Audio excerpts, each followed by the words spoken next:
Bienvenue sur Brûlure Populaire dans ce nouveau format qu'on a tendrement baptisé Rétine Infernale.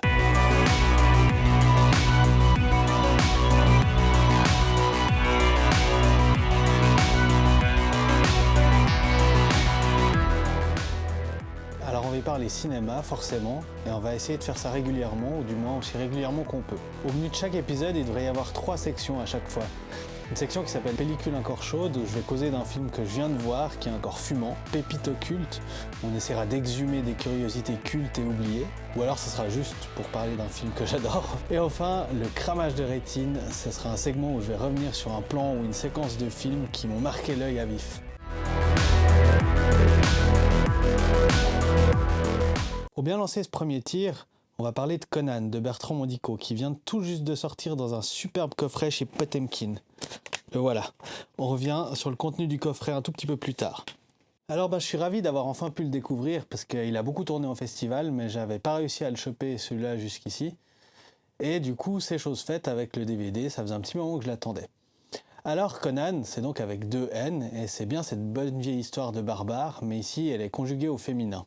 C'est une exploration libre et poétique et un peu déviante de la légende sumérienne qui a été popularisée par Robert Howard et suivie de tous les comics, films et jeux de plateau, jeux de rôle, jeux vidéo. Et là, Mandico s'en empare avec une radicalité flamboyante.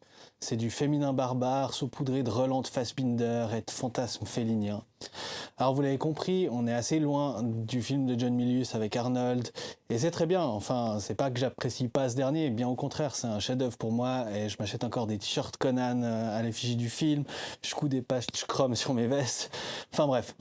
Non mais je trouve super de se réapproprier le genre de la fantasy, qui au passage est complètement enterré depuis, je sais pas, depuis le Seigneur des Anneaux et le Hobbit au hasard.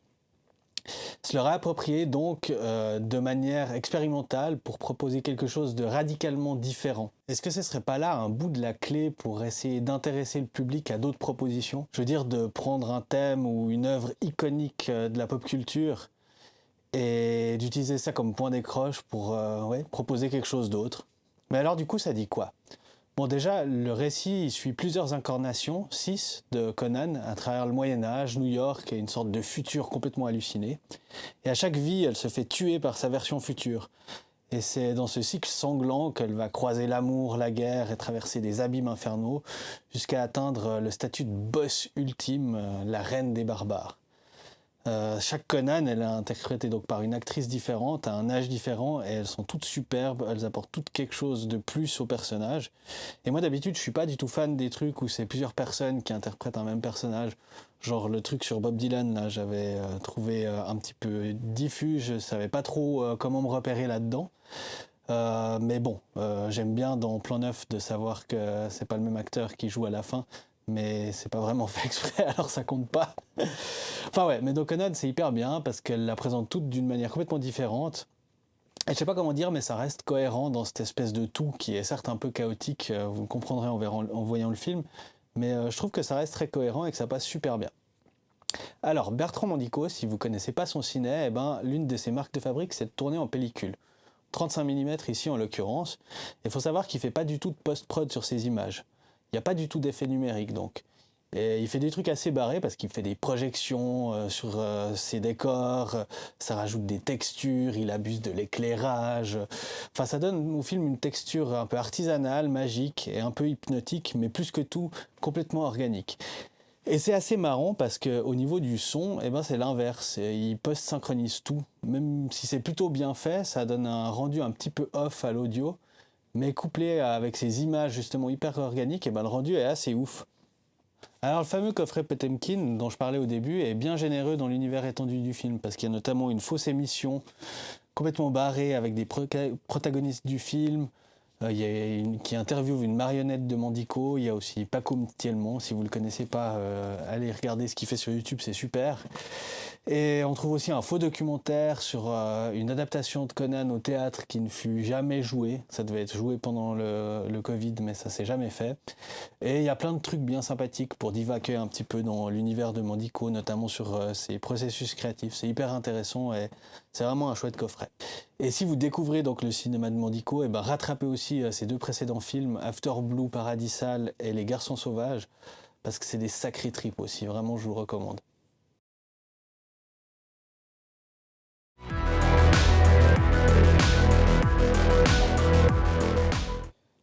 Ah, Jean Rollin, c'est un monde à part. J'ai toujours trouvé que c'était un petit peu l'anti-Argento, l'anti-Giallo. Et pourtant, j'en ai bouffé et j'en bouffe encore. Et en bref, j'adore le Giallo, j'adore Argento. Mais Rollin, c'est un peu l'inverse et c'est aussi très cool en fait.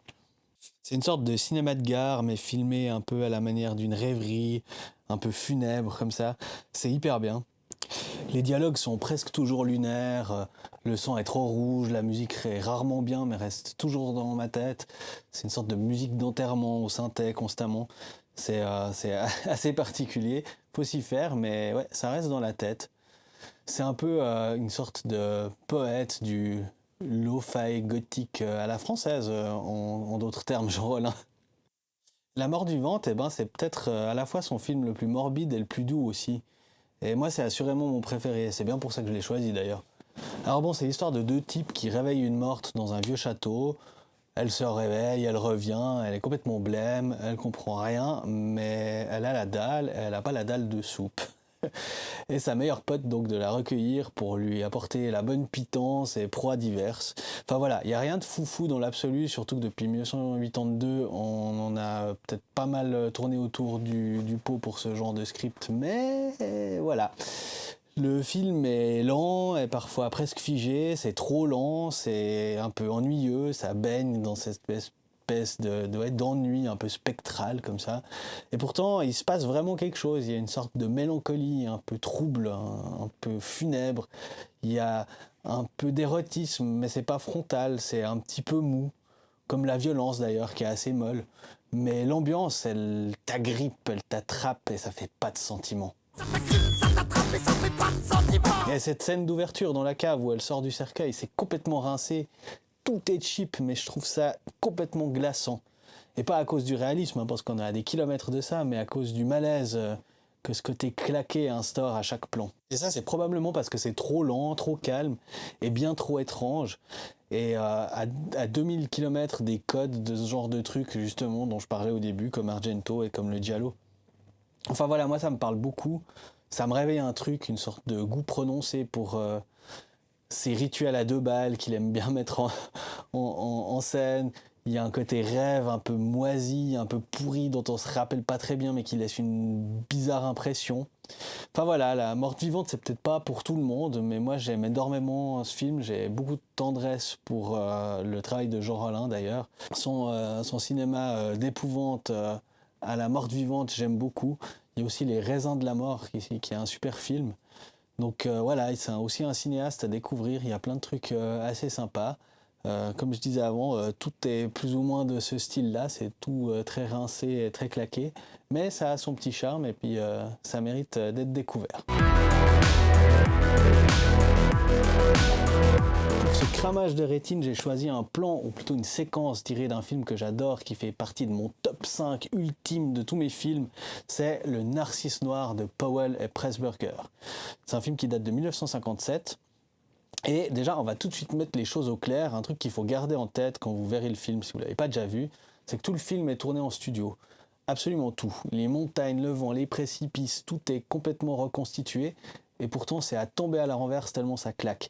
Et ça date de 57, mes chers et chers. Il y a des matte paintings de folie, donc ces peintures qui sont mises entre la caméra et le sujet pour ajouter du décor ou d'autres trucs.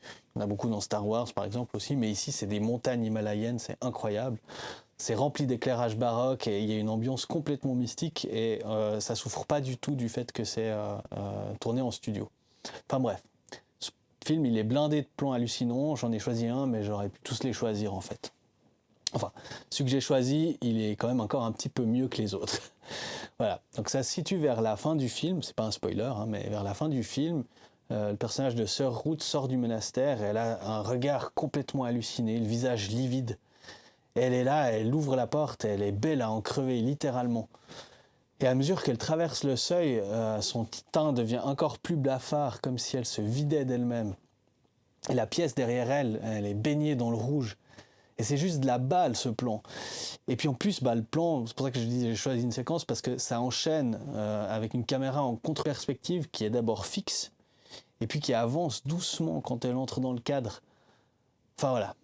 La folie du film est de sa protagoniste, bon ça vous le comprendrez assez rapidement, mais la folie de tout le film est de Sœur Ruth dans un plan.